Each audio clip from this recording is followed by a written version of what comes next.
Welcome to Brain Vision. Hi everyone.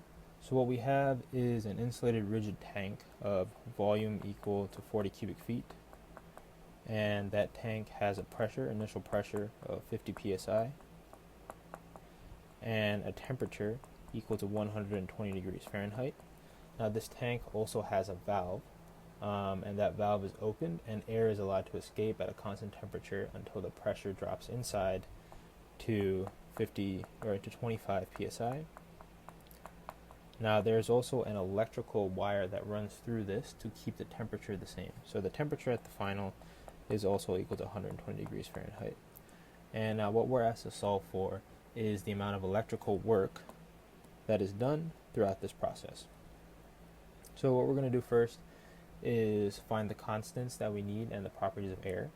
So looking at table A-1E, we'll find that the gas constant of air is going to be equal to 0.3704 psi cubic feet over pound mass Rankine.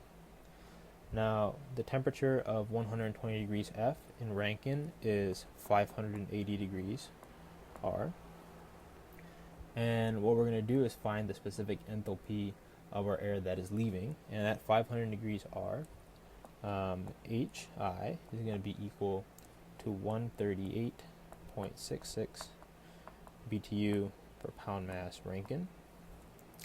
Similarly, we're also going to need to know the specific internal energies at both of our states 1 and 2. And since it's an isothermal process, U1 is going to equal U2, which will be equal to 98.9 BTU per pound mass. Excuse me, there should not be a Rankine for this unit, it's just BTU per pound mass.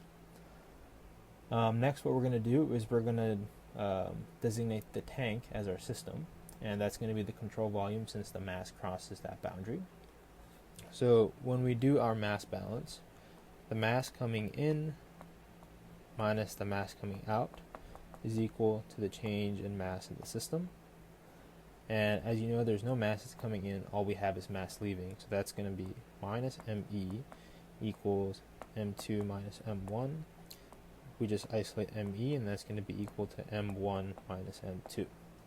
Similarly, we're also going to do a energy balance. We know that the energy coming in minus the energy leaving is equal to the change in energy of the system. Now there's no energy that's coming in, actually there is energy that's coming in from the work. So that's going to be work, it's going to be the electrical work that's coming in minus MEHE, which is the mass that's leaving, is going to be equal to the change in internal energy, M2U2 minus M1U1.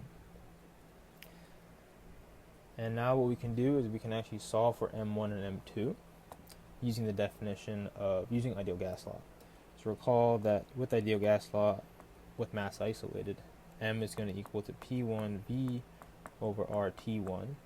Now plugging in for these values that we know, we get that the mass in the initial condition is 9.310 pound mass. Mass at the final condition is going to be at P2V over RT2, which is the same as T1, and we get a final mass of 4.655 pound mass. And from our energy balance and our mass balance, we'll see that ME is going to be equal to M1 minus M2, and we'll see that ME is equal to 4.655 pound mass. And with our energy balance, recall that WE, the work done by the electrical wire, is going to be equal to MEHE plus M2U2 minus M1U1. Now plugging in for these values, we'll see that WE, the electrical work, is going to be equal to 185 BTU. That's our final answer.